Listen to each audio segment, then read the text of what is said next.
The rates reaction topic is all about how fast reactions happen. So if you're trying to find out the rate of reaction, you can calculate that by working out how much reactant was used in a certain amount of time, or how much product was made in a certain amount of time. So reactants, the things you start with in a reaction, and products, the things you end up with in a reaction.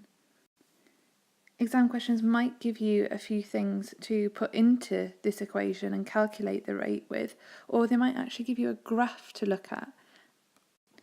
And the graphs will often look something like this, where you have a really steep part at the start of the reaction, gets gradually less steep and eventually just flattens off completely. And if it's a 3-mark exam question, you've got to talk about those 3 separate parts. The fact that at the beginning it's really steep because the reaction's really fast and you've got loads and loads of reactant particles there. However, as those reactant particles get used up and they get turned into the product, you have less and less of them, so the reaction slows down a bit.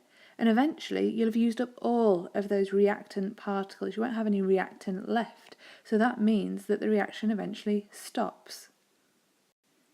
They might also ask you to do comparisons between different lines, and we'll look at the collision theory explanations for what can affect rate of reaction so that we can explain these differences in the graph. For a chemical reaction to happen, your particles actually have to collide with each other. But not only do they have to collide with sufficient energy, enough energy, and that amount of energy that is required for the reaction to happen is called your activation energy. This example isn't one you're expected to know for the exam, but it shows this quite nicely. So if you have your 2 reactant particles and they collide, if that's going to be an effective collision, a collision that gives you the products from the reaction, then they need to have collided and they need to have had enough energy. They need to have had this activation energy. If they collide but they don't have enough energy, then we say that's an ineffective collision. Nothing will actually happen. You'll still just have those reactants left over. They'll have bounced off each other and a reaction will not have happened. So you have to have enough energy. You have to have that activation energy for the reaction to happen, for the products to be made. There are lots of ways that you can speed up a chemical reaction, and there's really often exam questions that are worth about 3 marks on these explanations. If you look at the mark scheme for these type of exam questions, the mark schemes say exactly what the specification says here. So if you want to speed up a chemical reaction by increasing the temperature, then what happens is your first mark is that you increase the speed or the kinetic energy of the particles. The second mark is that they collide more frequently and with more energy. And the third mark is that therefore this increases the rate of reaction. If you increase the temperature, then you increase the speed, so they collide more frequently and with more energy, and that gives you a faster rate. If, then, so is a really good way of explaining these. But as I said, if you just learn these key explanations from the specification, that's what appears in the mark scheme. Another example of this is if you have a gas and you increase the pressure, so you force it into a smaller space, that means that you're going to get far more collisions because you've made those particles closer together.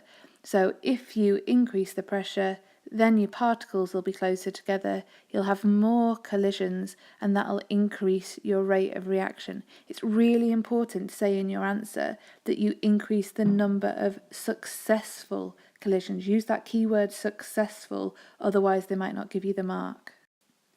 It's a similar explanation for your solution, so a chemical dissolved in water, something that is aqueous, a solution.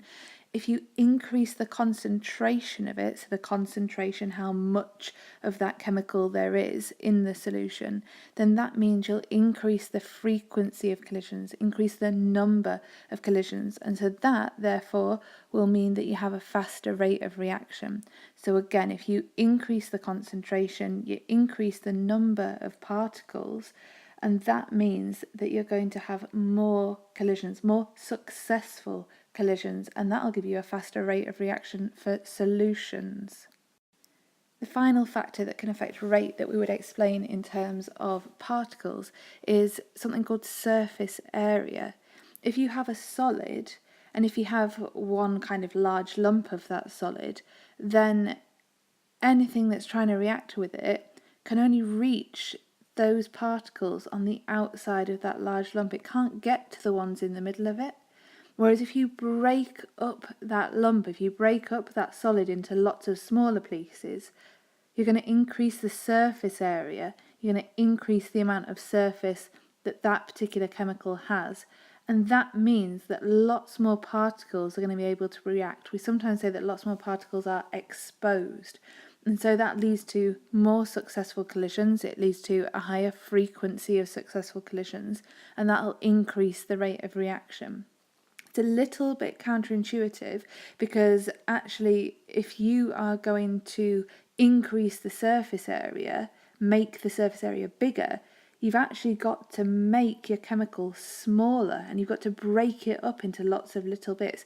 This diagram is really useful for helping you remember that though. In this particular example, it's actually talking about hydrogen ions reacting with magnesium atoms. So this is something from your acids and alkali topic, where you know that acids have hydrogen ions in them, and acids can react with metals to give you a salt and hydrogen gas. So do look back at your acids and alkali topic if you're wanting to know a bit more about this specific reaction in this example. All of these things, your temperature, your pressure, your concentration, your surface area, these explanations are collision theory explanations of the way in which different factors can affect rate of reaction. We say that they're collision theory explanations because you're using the theory of how things collide in order to explain how the temperature, the pressure, the concentration, the surface area are going to affect your rate of reaction. The final thing that can affect rate of reaction is something called a catalyst. You don't explain this one in terms of the particles, in terms of collision theory. All you need to know about catalysts are that they're something that will change the rate of a chemical reaction. They'll speed up the rate of a chemical reaction, but they're not actually used up. So they're something that can be used again and again and again. Different reactions will need different catalysts. So just like in your biology, certain enzymes will do certain jobs. In chemistry, certain catalysts will work for certain chemical reactions and they'll be able to speed up these chemical reactions. Catalysts are really, really important in industry because they'll increase the rate of chemical reactions, and that means that you'll actually be able to spend less money, so you'll reduce costs. And because the catalyst isn't used up in the reaction, you can use it again and again and again. So that's another advantage for industry, is that not only are you making the reaction faster, so you can make more product, you can make more money, actually that catalyst can be reused again and again, and it's another thing that's going to reduce your costs. Because contrary to popular belief, in industry it actually is all about the money and the energy, but that probably wouldn't have made such a good song.